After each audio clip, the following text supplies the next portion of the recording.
rasain ini nenek tua bau tanah. Kamu cocoknya makan kodok karena kalian sama-sama menjijikkan. Tidak ada yang menyangka kepulangan seorang miliarder dari dinas akan berubah menjadi mimpi buruk. Koper di tangannya jatuh saat melihat ibunya dirantai di pohon. Air panas disiramkan ke kepala ibunya, dan di depan piringnya, kodok-kodok ikut memakan makanannya. Sahabat semuanya, sebelum kita lanjut, tuliskan dulu di kolom komentar dari kota mana kalian menonton. Dan jangan lupa subscribe channel ini. Bagi yang sudah subscribe, saya doakan yang jomblo segera dapat jodoh, yang sudah dapat jodoh rezekinya makin lancar. Amin. Karena kisah ini berawal dari sini. Bayu duduk di kursi kulit di kamar hotelnya yang mewah di Singapura. Malam itu kota terlihat berkilau dari balik jendela kaca besar. Lampu gedung bertaburan seperti bintang yang jatuh ke bumi. Namun pandangan Bayu tidak benar-benar fokus pada pemandangan itu. Ponselnya berada di tangannya. Layar menunjukkan panggilan video dengan ibunya. "Ibu sudah makan?" tanya Bayu dengan suara lembut. Di layar terlihat Bu Sarah yang tersenyum hangat. Wajahnya penuh kerutan namun selalu memancarkan ketenangan yang membuat hati Bayu terasa damai sejak kecil. "Sudah nak. Kamu sendiri jangan lupa makan. Kerja terus nanti sakit," jawab Bu Sarah pelan. Bayu tertawa kecil. Ia sudah menjadi miliarder di usia 30 tahun, memiliki perusahaan teknologi yang berkembang di berbagai negara. Namun setiap kali berbicara dengan ibunya, Bayu selalu kembali menjadi anak kecil yang dulu sering dipeluk ketika takut pada petir. Namun tiba-tiba Bayu menyipitkan matanya. Ada sesuatu yang membuat hatinya terasa aneh. Saat Bu Sarah mengangkat gelas air, lengan bajunya sedikit tersingkap. Di pergelangan tangan ibunya terlihat lebam kebiruan. Bayu langsung menegakkan duduknya. "Ibu, tangan ibu kenapa?" Bu Sarah terlihat sedikit terkejut. Ia cepat menarik lengan bajunya menutupi pergelangan tangan itu. "Ah, ini cuma jatuh sedikit di kamar mandi tadi pagi," katanya sambil tersenyum. Namun senyumnya terlihat terlalu dipaksakan. Bayu menatap layar lebih lama. Ia mengenal ibunya seumur hidupnya. Ia tahu kapan ibunya benar-benar tersenyum dan kapan senyum itu hanya dibuat agar orang lain tidak khawatir. Pintu kamar di belakang Bu Sarah terbuka. Seorang wanita muda masuk ke dalam ruangan. Ia mengenakan pakaian perawat berwarna hitam putih. Rambutnya diikat rapi. Wajahnya terlihat ramah. "Opak Bayu lagi video call ya?" katanya dengan suara ceria. Wanita itu adalah Sumi. Perawat yang Bayu pekerjakan 6 bulan lalu untuk merawat ibunya. "Iya," jawab Bayu singkat. Sumi berjalan mendekat lalu berdiri di samping Bu Sarah. "Tadi ibu memang sempat terpleset di kamar mandi, Pak. Saya juga kaget. Untung tidak terlalu parah," jelasnya dengan nada meyakinkan. Bayu mengangguk perlahan. Penjelasan itu terdengar masuk akal. Namun entah kenapa hatinya tetap terasa tidak tenang.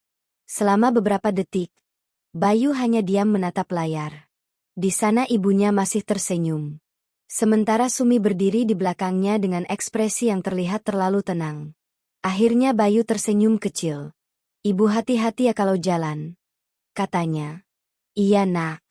Kamu juga jangan kerja terlalu keras," jawab Bu Sarah. Panggilan video itu akhirnya berakhir. Layar ponsel Bayu kembali gelap. Namun bayangan lebam kebiruan di pergelangan tangan ibunya masih tertinggal jelas di pikirannya. Bayu berdiri lalu berjalan ke jendela. Lampu kota Singapura masih bersinar terang. Namun entah kenapa malam itu terasa jauh lebih dingin dari biasanya. Di dalam hatinya muncul perasaan aneh yang sulit dijelaskan. Sebuah firasat kecil. Seolah ada sesuatu yang tidak benar sedang terjadi di rumahnya. Dan firasat itu tidak mau pergi. Pagi berikutnya Bayu sudah kembali sibuk dengan jadwal rapat yang padat. Ruang konferensi di lantai atas gedung perusahaannya dipenuhi para direktur dan investor dari berbagai negara. Presentasi demi presentasi berjalan dengan cepat. Namun pikiran Bayu tidak benar-benar berada di ruangan itu. Beberapa kali ia menatap layar ponselnya yang tergeletak di meja. Bayangan lebam di pergelangan tangan ibunya terus muncul di kepalanya. "Pak Bayu, bagaimana pendapat Anda tentang proposal ini?"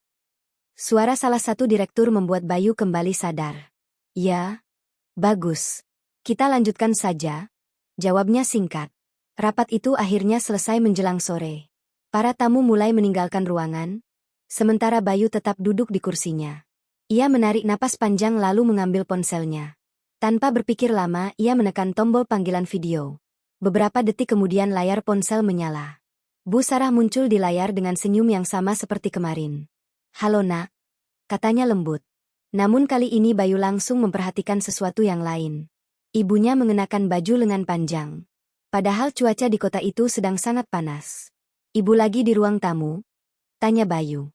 "Iya. Tadi habis minum teh sama Sumi," jawab Bu Sarah. Bayu memperhatikan wajah ibunya lebih teliti. Senyumnya tetap ada. Namun ada sesuatu yang terasa berbeda. Seperti ada kelelahan yang disembunyikan. "Ibu benar-benar tidak apa-apa jatuh kemarin?" tanya Bayu lagi. Bu Sarah tertawa kecil. "Ibu sudah tua nak.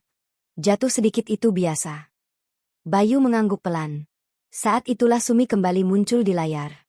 Ia membawa sepiring buah lalu meletakkannya di meja. "Wah Pak Bayu perhatian sekali ya," katanya sambil tersenyum. Bayu menatap wanita itu dengan tenang. "Saya cuma ingin memastikan ibu baik-baik saja." Sumi mengangguk cepat. "Tentu saja Pak. Saya selalu menjaga ibu." Ucapan itu terdengar sangat meyakinkan. Namun Bayu tidak tahu kenapa. Nada suara Sumi terasa seperti sesuatu yang terlalu dibuat-buat. Seolah ia sedang memainkan peran. Bu Sarah lalu mengambil sebuah potongan buah. Saat tangannya bergerak, lengan bajunya sedikit tersingkap lagi. Bayu langsung melihat sesuatu. Lebam lain. Kali ini bukan hanya satu. Ada 2 bekas biru kecil di dekat pergelangan tangannya. Bayu langsung menegakkan tubuhnya. "Ibu." Bu Sarah cepat menurunkan lengannya. Ia kembali tersenyum. Namun kali ini matanya tidak benar-benar menatap kamera. "Ibu tidak apa-apa nak. Kamu jangan khawatir." Sumi juga ikut tertawa kecil. "Iya Pak Bayu. Ibu memang gampang memar karena kulitnya sudah tipis." Bayu tidak menjawab. Ia hanya menatap layar ponsel beberapa detik lebih lama. Kemudian ia mengangguk pelan. "Ya sudah. Kalau begitu saya tenang." Percakapan itu berakhir tidak lama kemudian. Layar ponsel kembali gelap. Namun kali ini Bayu tidak bisa langsung melanjutkan pekerjaannya. Ia duduk diam di kursinya. Di pikirannya muncul sesuatu yang terus berulang. Senyum ibunya. Lebam di tangannya. Dan cara Sumi menjawab pertanyaan tadi. Semakin dipikirkan, semakin terasa ada sesuatu yang tidak wajar. Bayu akhirnya membuka laptopnya. Ia melihat jadwal dinasnya yang seharusnya masih berlangsung 3 hari lagi. Tangannya berhenti di atas keyboard. Beberapa detik kemudian Bayu menutup laptop itu perlahan. Sebuah keputusan mulai terbentuk di dalam pikirannya. Mungkin ia memang terlalu khawatir. Namun jika firasatnya benar, Bayu tidak ingin terlambat mengetahuinya. Malam itu Bayu tidak langsung kembali ke apartemennya. Setelah semua rapat selesai, ia justru duduk sendirian di ruang kerjanya yang luas dan sunyi. Gedung perusahaan hampir kosong. Hanya beberapa lampu yang masih menyala di lantai atas. Di luar jendela, hujan tipis mulai turun. Bayu berdiri sambil menatap kota yang perlahan diselimuti kabut malam. Namun pikirannya sama sekali tidak berada di sana. Yang terus terlintas di kepalanya hanya satu wajah. Ibunya. Lebam di pergelangan tangan itu terasa seperti bayangan yang terus mengikuti pikirannya. Bayu mencoba meyakinkan dirinya sendiri bahwa itu hanya kecelakaan kecil. Bu Sarah memang sudah berusia 70 tahun. Wajar jika sesekali terjatuh. Namun ada sesuatu yang tidak cocok. Cara ibunya tersenyum. Cara Sumi menjawab. Semua terasa terlalu cepat, terlalu rapi. Bayu menghela napas panjang lalu mengambil ponselnya. Ia membuka galeri foto. Di sana tersimpan banyak foto lama bersama ibunya. Ada foto saat ia masih kecil, duduk di pangkuan Bu Sarah sambil memakan es krim yang belepotan.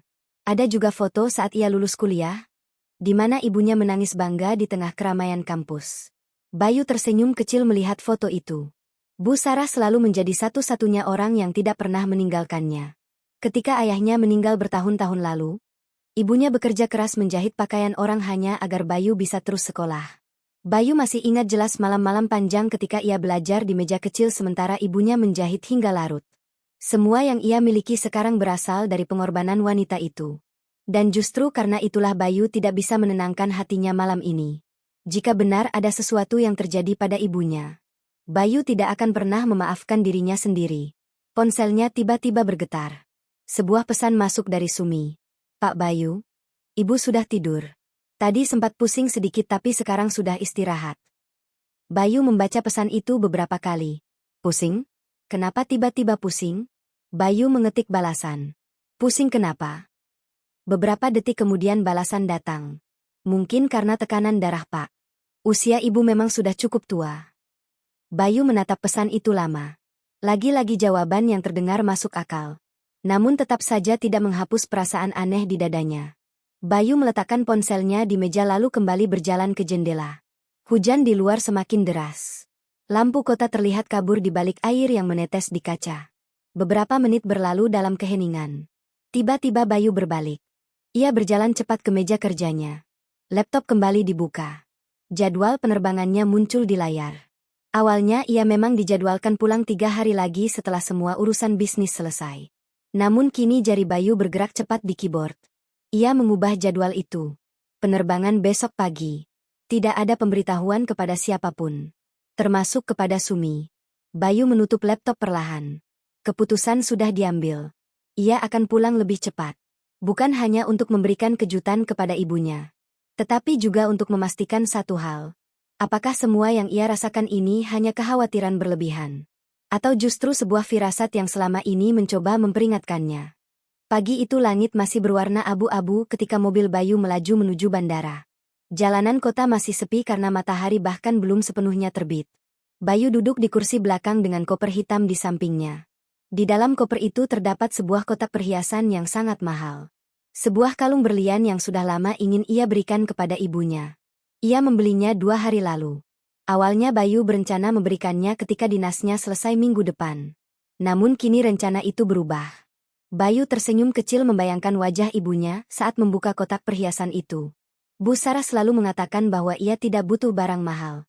Namun Bayu tahu ibunya tetap bahagia setiap kali menerima hadiah kecil darinya.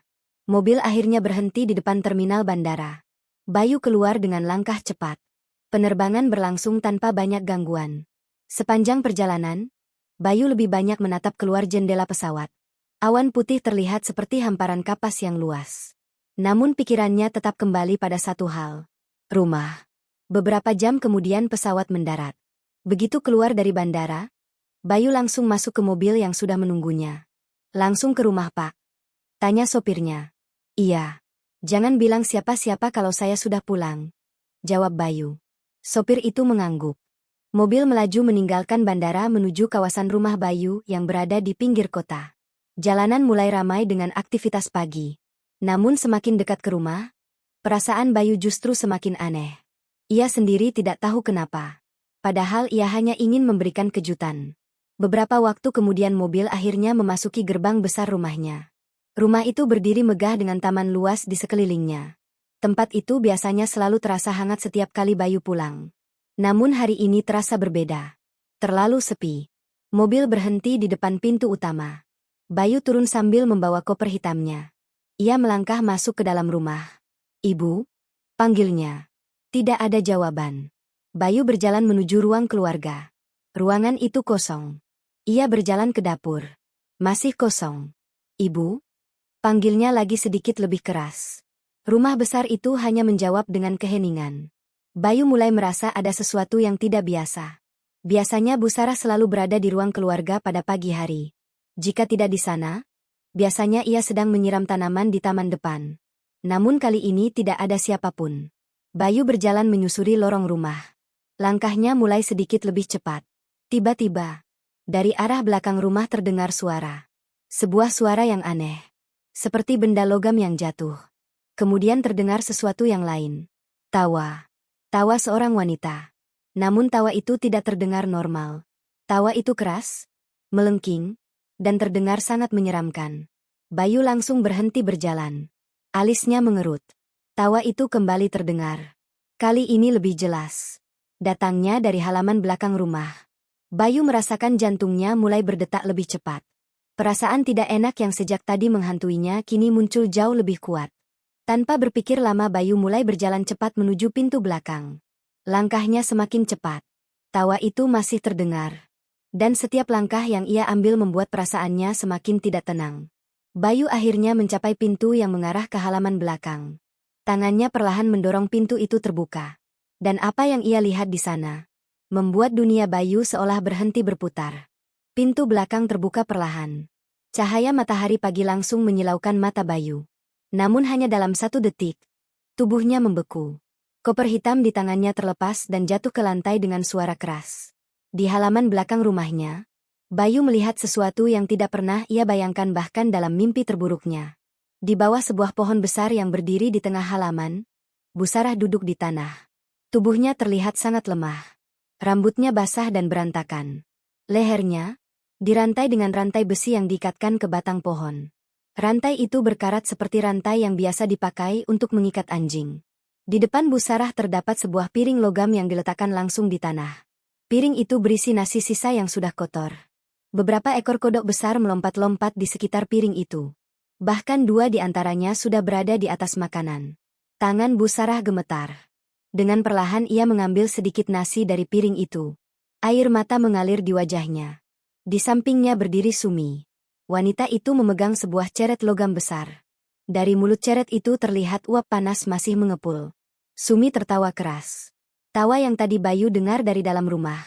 "Ayo makan lagi," katanya sambil menunjuk piring itu. Bu Sarah menggeleng lemah. Namun sebelum ia sempat berkata apa-apa, Sumi mengangkat ceret itu. Air panas langsung disiramkan ke kepala Bu Sarah. Uap panas mengepul di udara. Bu Sarah menjerit pelan menahan rasa sakit. Tubuhnya gemetar. Sumi justru tertawa semakin keras. "Makan. Kalau tidak aku siram lagi," katanya dengan wajah penuh kepuasan. Pada saat itulah Bayu tidak bisa menahan dirinya lagi. "Sumi!" Suara teriakannya menggema keras di halaman belakang. Sumi langsung menoleh. Wajahnya yang tadi tertawa tiba-tiba berubah kaget. Namun keterkejutan itu hanya berlangsung beberapa detik. Bu Sarah juga menoleh. Ketika melihat Bayu berdiri di sana, matanya langsung membesar. Bayu?" Suaranya hampir tidak terdengar. Bayu berdiri di ambang pintu. Matanya melotot. Tangannya mengepal kuat. Dadanya naik turun menahan emosi yang meledak di dalam dirinya. Ia tidak bisa mempercayai apa yang baru saja ia lihat. Ibunya. Wanita yang selama ini membesarkannya dengan penuh cinta. Dirantai seperti binatang. Dipaksa memakan makanan kotor bersama kodok. Disiram air panas oleh orang yang ia percayai. Selama beberapa detik Bayu tidak bergerak. Namun amarah yang membakar di dalam dirinya semakin tidak terkendali. Sumi perlahan menurunkan ceret di tangannya. Ia menatap Bayu dengan senyum aneh. "Oh, Pak Bayu sudah pulang ternyata," katanya santai. Nada suaranya seperti tidak merasa bersalah sedikit pun. Kalimat itu justru menjadi pemicu terakhir. Bayu berlari maju. Langkahnya berat dan cepat. Matanya dipenuhi kemarahan yang belum pernah ia rasakan sebelumnya.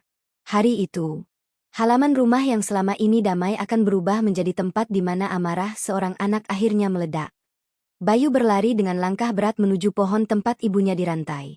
Tanah halaman terinjak keras di bawah sepatu kulitnya.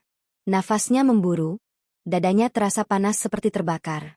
"Jangan sentuh ibu saya lagi," teriaknya dengan suara yang mengguncang halaman belakang. Sumi masih berdiri di tempatnya. Ceret logam masih berada di tangannya. Uap panas masih tipis keluar dari mulut ceret itu. Wanita itu justru tertawa kecil. "Kenapa Pak Bayu marah?" katanya dengan nada santai yang terasa menusuk telinga. Bu Sarah hanya menundukkan kepala. Air masih menetes dari rambutnya yang basah. "Nah, jangan." Suara Bu Sarah gemetar, hampir tidak terdengar. Namun Bayu sudah tidak bisa menahan dirinya. Dalam satu langkah besar ia langsung menerjang Sumi. Ceret di tangan Sumi terlempar jatuh ke tanah dengan bunyi keras. Air panas tersisa tumpah ke rumput. Sumi terkejut ketika Bayu mendorongnya dengan keras. Wanita itu terjatuh ke tanah. Bayu berdiri di atasnya dengan mata penuh kemarahan yang belum pernah terlihat sebelumnya. "Apa yang kamu lakukan pada ibu saya?" teriak Bayu. Sumi menatap Bayu dengan ekspresi aneh. Tidak ada rasa takut di wajahnya. Justru ada senyum tipis yang membuat Bayu semakin muak. "Saya hanya mendisiplinkan dia," jawab Sumi pelan. Kalimat itu seperti menyiram bensin ke dalam api amarah Bayu. Tangannya langsung mengepal. Namun sebelum ia melakukan sesuatu yang lebih jauh, Bayu mendengar suara lemah dari belakangnya. "Bayu." Bayu langsung menoleh. Bu Sarah masih duduk di tanah. Rantai besi masih terikat di lehernya. Tubuhnya gemetar. Matanya merah karena menangis. Melihat ibunya seperti itu membuat hati Bayu terasa seperti diremas. Ia langsung berlutut di depan ibunya. "Ibu, maaf. Bayu terlambat pulang." Suaranya bergetar. Tangannya gemetar saat menyentuh rantai di leher Bu Sarah. Rantai itu dingin dan berat. Bayu mencoba menariknya namun rantai itu terkunci dengan gembok kecil yang menempel pada batang pohon. Bayu menoleh ke arah Sumi. "Mana kuncinya?" bentaknya. Sumi yang masih duduk di tanah hanya tertawa kecil. "Tidak ada." Bayu berdiri lagi dengan wajah yang semakin gelap. Tanpa berkata apa-apa ia berjalan ke arah rumah. Beberapa detik kemudian Bayu kembali dengan sebuah alat pemotong rantai dari gudang. Ia langsung berlutut lagi di depan ibunya. Suara besi bergesekan terdengar keras ketika alat itu menjepit rantai berkarat tersebut. Bu Sarah menutup matanya. Air mata terus mengalir di pipinya. Sudah nak," katanya pelan. Namun Bayu terus menekan alat itu dengan seluruh tenaga yang ia miliki.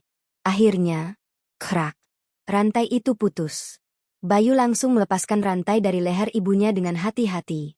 Bekas luka merah terlihat jelas di kulit leher Bu Sarah. Melihat itu, mata Bayu kembali memerah. Ia memeluk ibunya erat.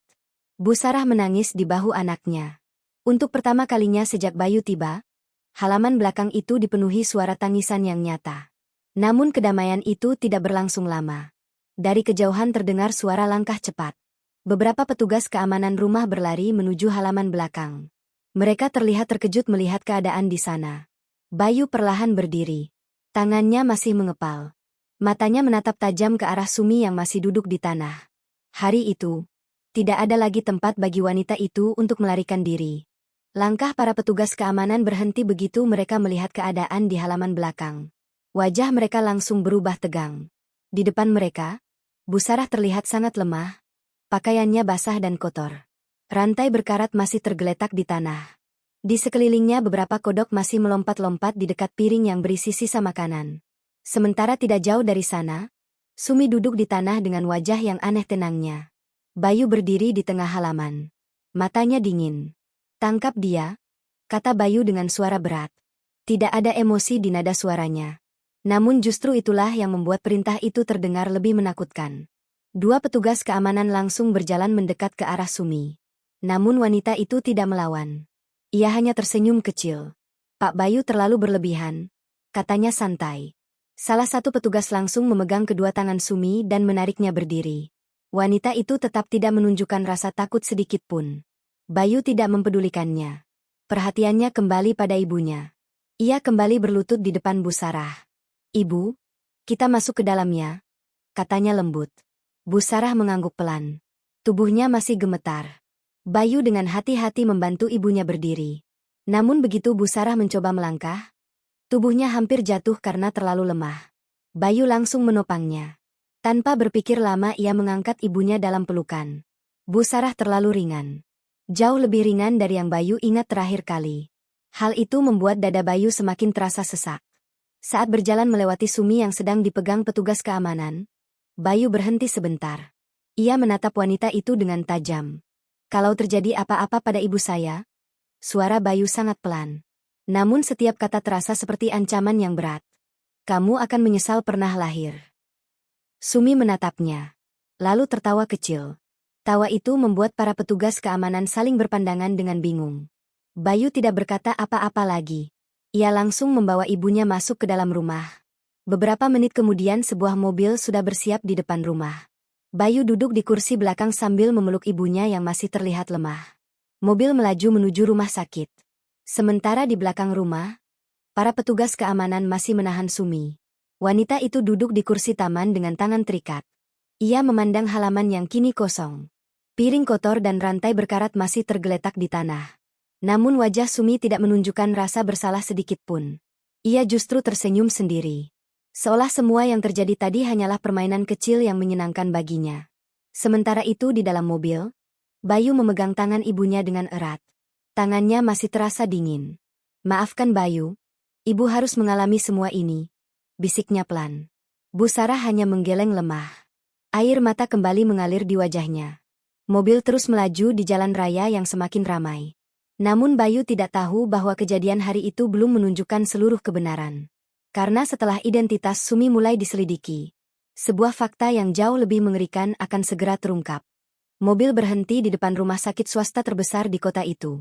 Begitu pintu mobil terbuka, beberapa perawat langsung berlari mendekat dengan kursi roda. Namun Bayu tidak menunggu.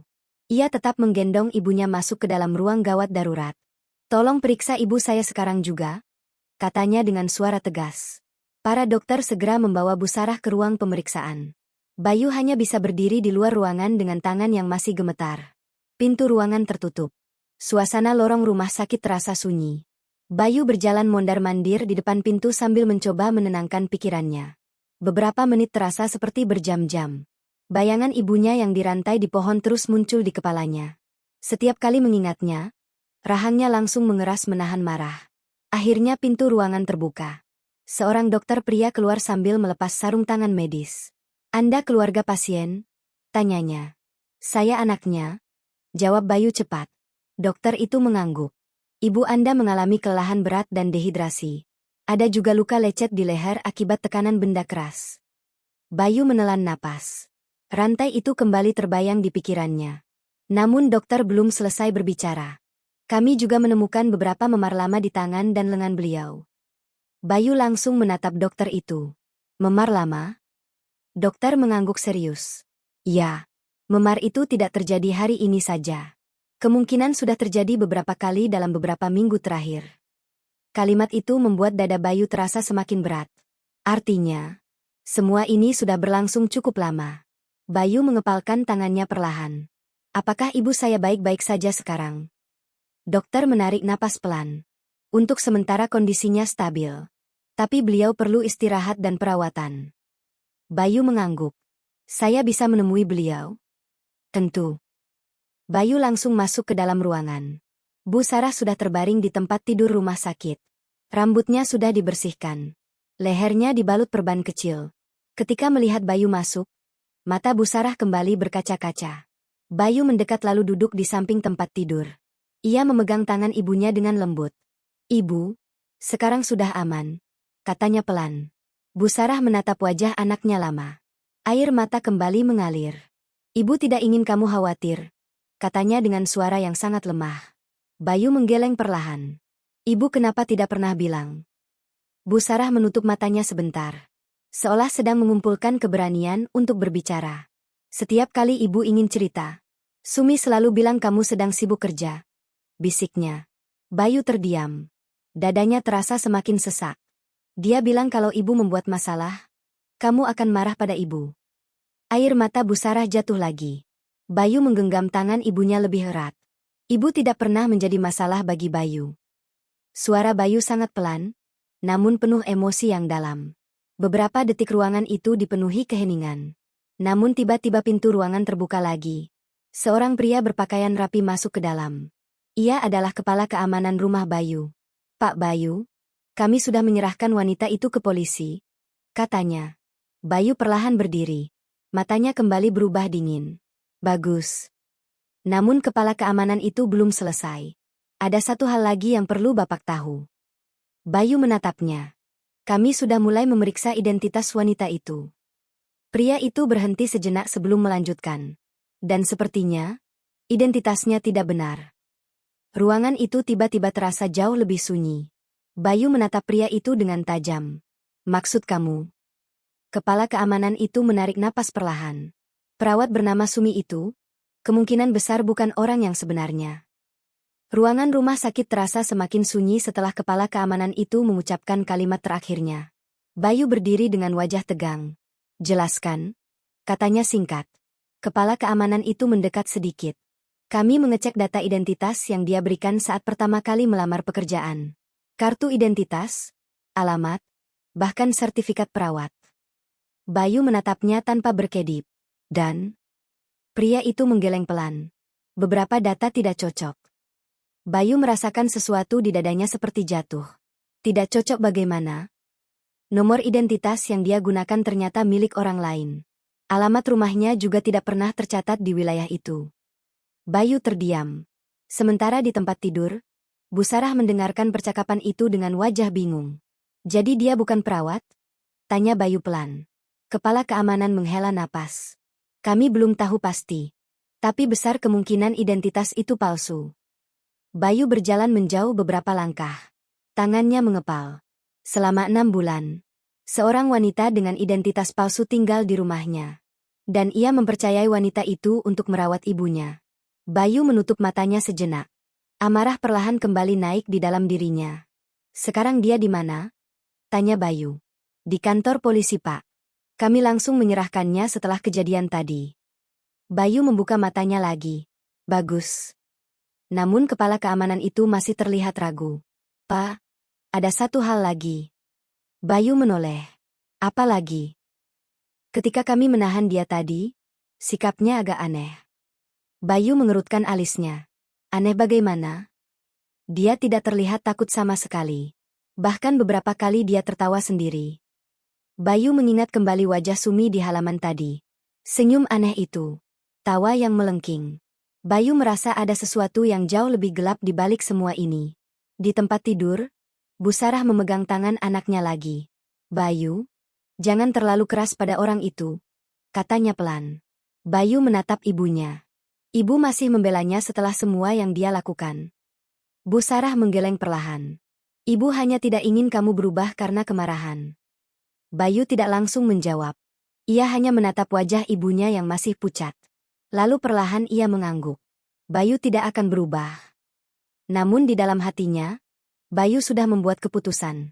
Wanita itu akan mempertanggungjawabkan semua yang telah ia lakukan. Tidak peduli siapa dia sebenarnya. Sementara itu, di sebuah ruangan kecil di kantor polisi kota, Sumi duduk di kursi besi dengan kedua tangan diborgol. Seorang polisi duduk di seberangnya. Nama kamu sebenarnya siapa? Tanya polisi itu. Sumi hanya menatap meja di depannya. Beberapa detik berlalu tanpa jawaban. Kemudian tiba-tiba, Sumi tersenyum. Lalu tertawa pelan. Polisi itu langsung mengerutkan kening. Apa yang lucu? Sumi mengangkat wajahnya perlahan. Matanya terlihat kosong.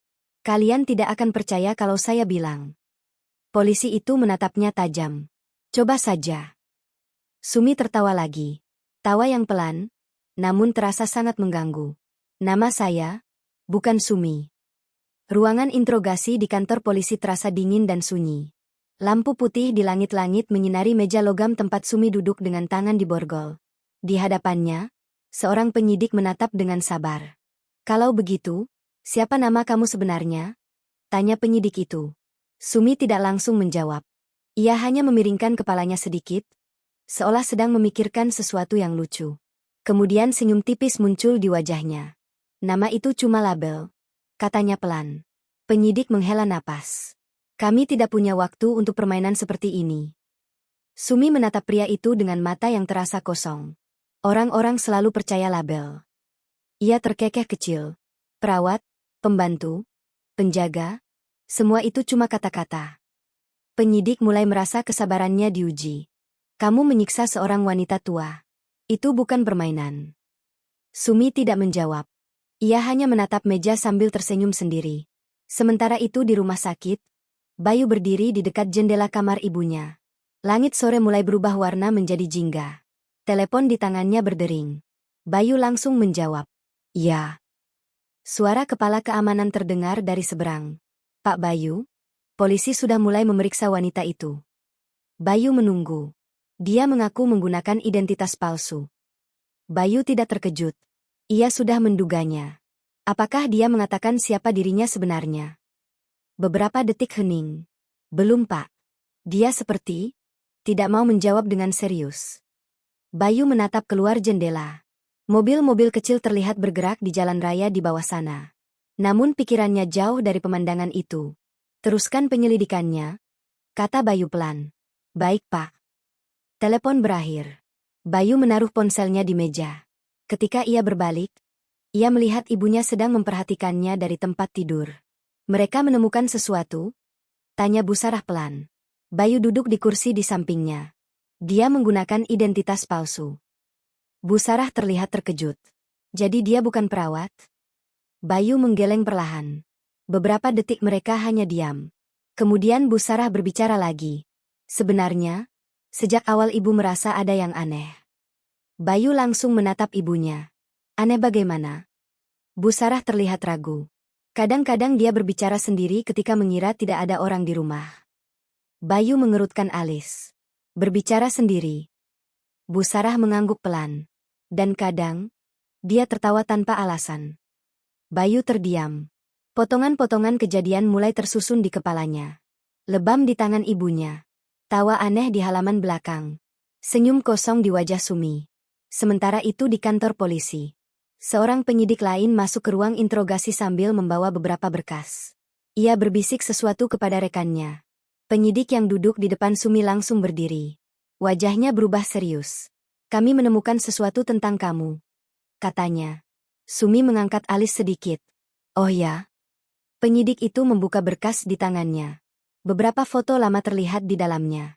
Ia meletakkan salah satu foto di atas meja. Foto seorang wanita dengan rambut pendek dan pakaian rumah sakit. Di bawah foto itu tertulis sebuah nama. Sumi menatap foto itu beberapa detik. Lalu perlahan. Ia tertawa lagi. Penyidik menatapnya tajam. Jadi ini kamu. Ia menunjuk tulisan di bawah foto. Pasien yang kabur dari rumah sakit jiwa 8 bulan lalu. Senyum di wajah Sumi semakin lebar. Seolah fakta itu sama sekali tidak mengejutkannya. Di ruang penyelidikan kantor polisi, suasana menjadi semakin tegang setelah berkas itu dibuka di atas meja. Foto wanita berambut pendek dengan pakaian rumah sakit masih tergeletak di hadapan Sumi. Penyidik menatapnya dengan serius.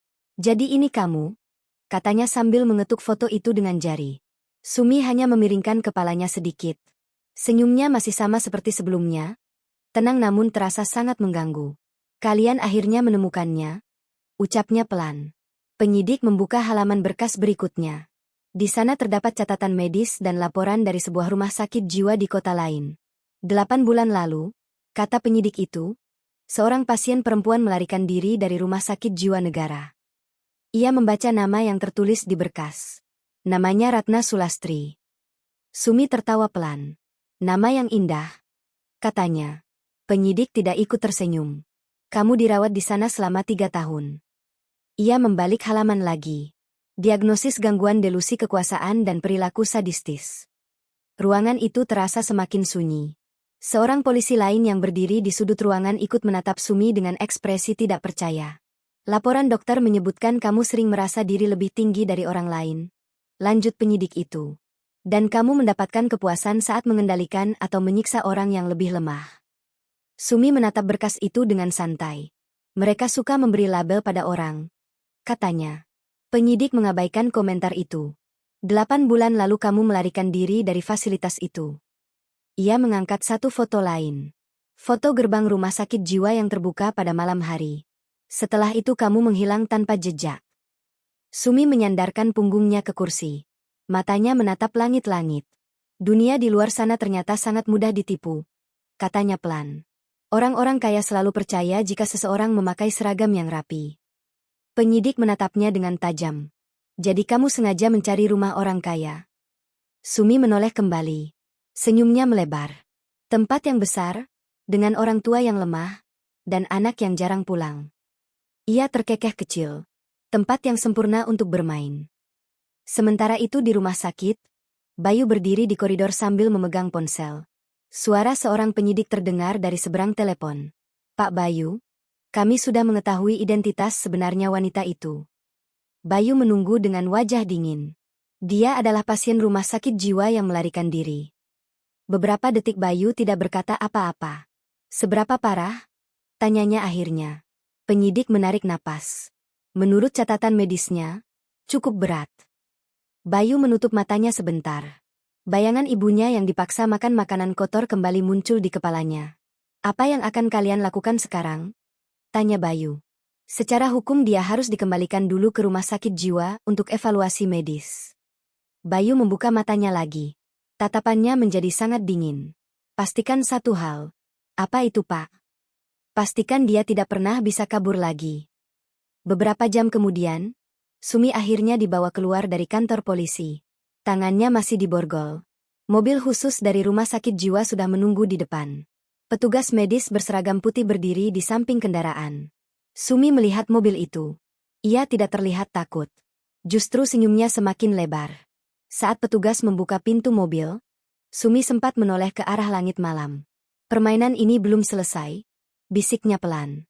Namun jauh dari tempat itu, Bayu sedang duduk di samping tempat tidur ibunya. Dan di dalam pikirannya, satu keputusan sudah terbentuk dengan sangat jelas. Ia tidak akan membiarkan wanita itu lolos dari semua yang telah ia lakukan. Beberapa hari setelah kejadian itu, suasana di Rumah Sakit Jiwa Negara menjadi jauh lebih sibuk dari biasanya. Mobil hitam milik Bayu berhenti tepat di depan gerbang utama rumah sakit yang tinggi dan berpagar besi. Langit pagi terlihat cerah, namun wajah Bayu tetap dingin. Ia turun dari mobil dengan langkah tenang. Di belakangnya berjalan dua orang pengawal yang selalu menemaninya sejak kejadian di rumah beberapa hari lalu. Seorang dokter kepala rumah sakit jiwa sudah menunggu di depan pintu. "Selamat pagi Pak Bayu," katanya dengan sopan. Bayu hanya mengangguk singkat. "Saya ingin memastikan satu hal," ucap Bayu tanpa basa-basi. Dokter itu menatapnya serius. "Tentang pasien yang bernama Ratna Sulastri." Bayu tidak menjawab dengan kata-kata. Tatapannya saja sudah cukup menjadi jawaban. Dokter itu menarik napas pelan sebelum menjelaskan. Pasien tersebut sekarang ditempatkan di ruang pengawasan khusus. Mereka berjalan memasuki bangunan rumah sakit. Lorongnya panjang dan sepi. Pintu-pintu besi berjajar di kedua sisi dinding. Beberapa petugas medis terlihat berjaga di setiap sudut. Ruangannya diawasi 24 jam, lanjut dokter itu. "Kami juga menambah pengamanan karena statusnya sebagai pasien yang pernah melarikan diri." Mereka berhenti di depan sebuah pintu besi yang tebal. Di atas pintu itu terdapat kaca kecil yang dilapisi jeruji. Dokter itu menunjuk ke arah kaca tersebut. "Dia di dalam." Bayu melangkah mendekat. Melalui kaca kecil itu, ia bisa melihat seorang wanita duduk di ranjang sempit di dalam ruangan. Rambutnya sedikit berantakan. Namun senyumnya masih sama. Sumi. Atau lebih tepatnya Ratna. Seolah merasakan seseorang memperhatikannya, Ratna perlahan menoleh ke arah pintu. Matanya bertemu dengan mata Bayu. Beberapa detik mereka saling menatap tanpa kata. Ratna tersenyum kecil. Bayu tidak membalas. Wajahnya tetap datar. "Berapa lama sampai dia benar-benar sadar?" tanya Bayu akhirnya. Dokter itu menjawab dengan hati-hati. "Pengobatan gangguan seperti ini tidak bisa dipastikan waktunya. Bisa berbulan-bulan, bahkan bertahun-tahun." Bayu mengangguk pelan. "Lakukan apapun yang diperlukan." Dokter itu terlihat sedikit ragu. "Maksud Anda?" Bayu menatap lurus ke arah pintu besi itu. "Terapi terbaik. Pengawasan terbaik. Obat terbaik." Suaranya tenang. Namun setiap kata terasa sangat tegas. "Saya tidak ingin dia hanya setengah sembuh." Dokter itu mulai memahami maksud Bayu. "Anda ingin dia pulih sepenuhnya." Bayu akhirnya menoleh. Tatapannya tajam. "Iya." Ia berhenti sebentar sebelum melanjutkan. "Saya ingin dia benar-benar sadar." Dokter itu terdiam beberapa detik. Lalu perlahan mengangguk. Bayu kembali menatap ruangan itu melalui kaca kecil. Di dalam, Ratna masih duduk di ranjangnya. Wanita itu terlihat santai. Namun ia tidak tahu bahwa hari-hari bebas yang dulu ia nikmati sudah benar-benar berakhir. Bayu lalu berbalik meninggalkan lorong rumah sakit itu. Langkahnya tenang. Namun di dalam pikirannya sudah ada rencana yang sangat jelas. Ia tidak ingin Ratna hanya dikurung. Ia ingin wanita itu benar-benar sembuh. Agar suatu hari nanti, Ratna bisa memahami sepenuhnya setiap penderitaan yang telah ia sebabkan. Waktu berlalu perlahan. Musim berganti, dan kehidupan kembali berjalan seperti biasa bagi banyak orang. Namun bagi seseorang di balik dinding tebal rumah sakit jiwa itu, waktu terasa sangat berbeda. Hari-hari pertama Ratna di ruang pengawasan khusus dipenuhi kemarahan dan tawa yang aneh. Ia sering berbicara sendiri, kadang tertawa tanpa alasan, kadang memukul pintu besi dengan tangannya. Namun para dokter tidak pernah menyerah. Setiap hari ia menjalani terapi. Obat-obatan diberikan dengan pengawasan ketat. Perlahan, sesuatu mulai berubah. Tawa yang dulu sering terdengar mulai jarang muncul. Ratna mulai lebih banyak diam. Ia mulai mengikuti sesi terapi tanpa banyak melawan.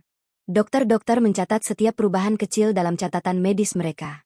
Beberapa bulan kemudian, Ratna duduk di sebuah ruangan konsultasi bersama seorang psikiater. Wanita itu terlihat jauh lebih tenang dari sebelumnya. Matanya tidak lagi kosong seperti dulu. "Kamu ingat kenapa kamu ada di sini?" tanya dokter itu pelan. Ratna menunduk. Tangannya saling menggenggam. Saya melakukan sesuatu yang buruk, jawabnya perlahan. Dokter menatapnya dengan serius. Kamu ingat semuanya? Ratna tidak langsung menjawab. Beberapa detik berlalu sebelum ia mengangguk.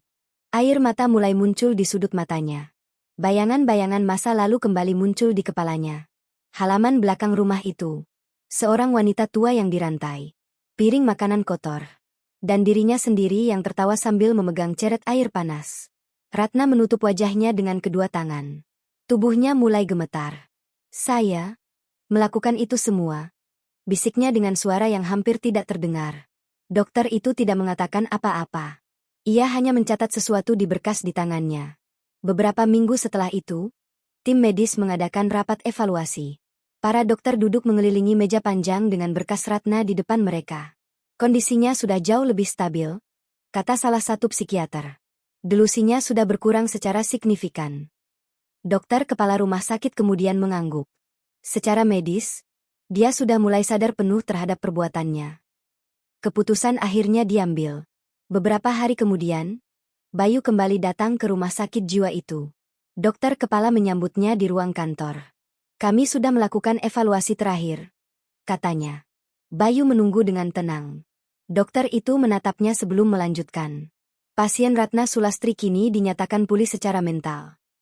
Bayu tidak terlihat terkejut. Seolah ia sudah menunggu kalimat itu sejak lama. Dia sekarang sadar sepenuhnya atas semua tindakannya. Ruangan itu terasa sunyi beberapa detik. Bayu perlahan berdiri dari kursinya. Wajahnya tetap tenang. Namun ada sesuatu di matanya yang sangat tegas. Bagus, katanya singkat. Dokter itu menatapnya dengan rasa ingin tahu. Apa yang akan Anda lakukan sekarang? Bayu merapikan jasnya. Jawabannya keluar dengan sangat jelas. Sekarang, waktunya dia menghadapi hukum. Di ruangan lain di rumah sakit itu, Ratna duduk sendirian di ranjangnya. Tangannya gemetar ketika mengingat kembali semua yang telah terjadi. Ia kini benar-benar sadar. Dan justru karena itulah, rasa takut yang sebenarnya akhirnya mulai muncul di dalam hatinya. Beberapa minggu setelah keputusan medis itu keluar, sebuah mobil tahanan berhenti di depan gedung pengadilan negeri kota. Pagi itu halaman pengadilan dipenuhi wartawan dan orang-orang yang penasaran dengan kasus yang sempat menghebohkan banyak orang. Pintu mobil tahanan terbuka. Ratna turun dengan langkah pelan. Kedua tangannya diborgol di depan tubuhnya. Wajahnya pucat, berbeda jauh dengan wanita yang dulu tertawa kejam di halaman rumah Bayu. Kini tidak ada lagi senyum aneh di wajahnya. Yang ada hanya ketegangan dan ketakutan. Beberapa kamera langsung mengarah ke wajahnya. Di sisi lain halaman pengadilan, Bayu turun dari mobil hitamnya. Ia mengenakan jas rapi berwarna merah kecoklatan seperti biasanya. Namun hari itu wajahnya jauh lebih dingin. Ia tidak melihat ke arah wartawan yang memanggil namanya. Perhatiannya hanya tertuju pada satu orang. Ratna. Mata mereka sempat bertemu sebentar. Ratna langsung menundukkan kepalanya. Beberapa petugas kemudian membawa Ratna masuk ke ruang sidang. Ruang sidang itu sudah dipenuhi banyak orang. Beberapa kursi bahkan diisi oleh wartawan yang ingin menyaksikan jalannya persidangan. Hakim memasuki ruangan. Semua orang berdiri. Sidang pun dimulai. Jaksa mulai membacakan dakwaan dengan suara yang tegas. Ia menjelaskan bagaimana Ratna menggunakan identitas palsu untuk masuk ke rumah Bayu sebagai perawat. Ia juga menjelaskan tindakan penyiksaan yang dilakukan kepada seorang wanita lanjut usia yang tidak berdaya. Setiap kalimat yang dibacakan terasa berat. Ratna duduk di kursi terdakwa dengan kepala tertunduk. Tangannya gemetar. Ketika jaksa selesai membaca dakwaan, hakim menoleh kepadanya. Apakah terdakwa memahami semua dakwaan yang dibacakan? Ratna mengangguk pelan. Suaranya hampir tidak terdengar ketika menjawab.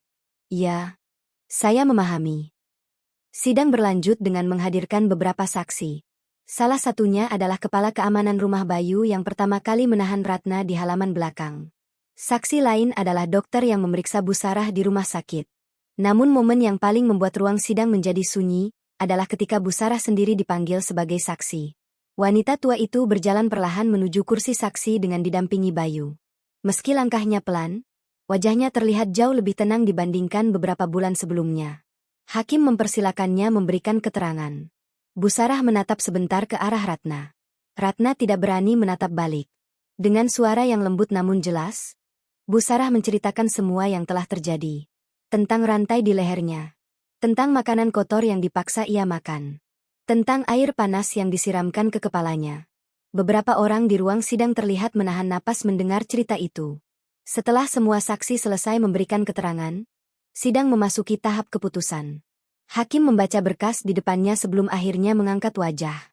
Terdakwa Ratna Sulastri dinyatakan bersalah atas tindak penganiayaan berat dan penggunaan identitas palsu. Suasana ruang sidang menjadi sangat sunyi. Ratna menutup matanya.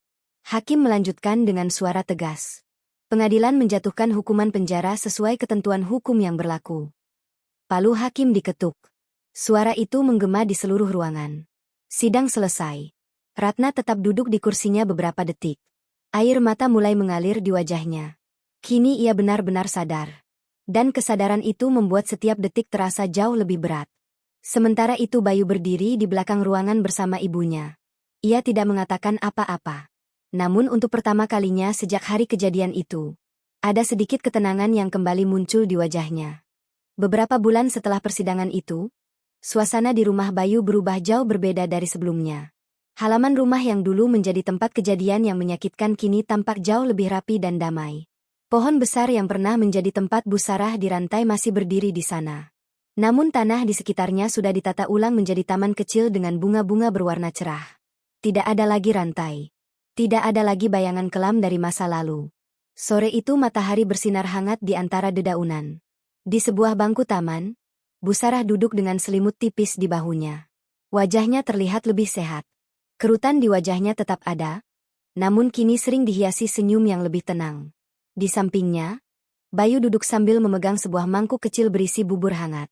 "Pelan-pelan ya ibu," katanya lembut. Ia menyendok sedikit bubur lalu menyuapkannya dengan hati-hati. Bu Sarah tersenyum kecil. "Kamu ini sekarang seperti ibu yang merawat anaknya," katanya pelan. Bayu tertawa ringan. "Dulu ibu yang merawat Bayu setiap hari. Sekarang giliran Bayu." Angin sore berhembus lembut melewati taman. Beberapa burung kecil terdengar berkicau dari pohon. Suasana itu terasa sangat damai. Bu Sarah menatap anaknya dengan penuh kasih. "Ibu bangga sama kamu," katanya pelan. Bayu tidak langsung menjawab. Ia hanya tersenyum kecil sambil menaruh mangkuk di meja kecil di samping bangku. Bayu cuma melakukan apa yang seharusnya dilakukan seorang anak. Bu Sarah memegang tangan Bayu dengan lembut. Beberapa detik mereka hanya duduk diam menikmati ketenangan sore. Sementara itu di tempat lain, sebuah perusahaan penyalur tenaga perawat menerima surat resmi yang mengejutkan mereka. Perusahaan itu dinyatakan bangkrut setelah menghadapi gugatan hukum besar yang diajukan oleh Bayu. Kelalaian mereka dalam memverifikasi identitas tenaga kerja dianggap sebagai kesalahan serius yang membahayakan nyawa orang lain. Keputusan itu menjadi peringatan keras bagi banyak pihak, bahwa kelalaian sekecil apapun bisa membawa akibat yang sangat besar. Namun bagi Bayu, semua itu bukan lagi hal yang ingin ia pikirkan. Baginya yang paling penting sekarang hanya satu hal. Ibunya. Di taman rumah yang kini terasa hangat itu, Bayu kembali mengambil mangkuk bubur. "Masih mau lagi ibu?" Bu Sarah mengangguk sambil tersenyum. Bayu menyuapkan bubur itu perlahan. Sinar matahari sore jatuh lembut di wajah mereka berdua. Setelah semua penderitaan yang mereka lalui, akhirnya rumah itu kembali dipenuhi oleh sesuatu yang sempat hilang. Ketenangan. Dan kasih sayang yang tidak pernah benar-benar pergi. Gimana menurut kalian, sobat? Apakah yang terjadi pada Ratna sudah cukup setimpal dengan semua penderitaan yang ia berikan kepada Bu Sarah? Atau menurut kalian seharusnya hukuman yang ia terima masih belum cukup untuk menebus perbuatannya? Tulis pendapat kalian di kolom komentar ya. Dalam hidup, seringkali kita terlalu sibuk mengejar banyak hal sampai lupa satu hal yang paling berharga. Keluarga. Padahal pada akhirnya, bukan harta, jabatan, atau kesuksesan yang benar-benar menenangkan hati, melainkan orang-orang yang selalu ada ketika kita jatuh dan bangkit kembali. Jagalah orang yang kalian sayangi selagi masih ada waktu, karena penyesalan selalu datang ketika semuanya sudah terlambat. Dan jangan lupa tekan tombol like dan subscribe channel ini sekarang juga.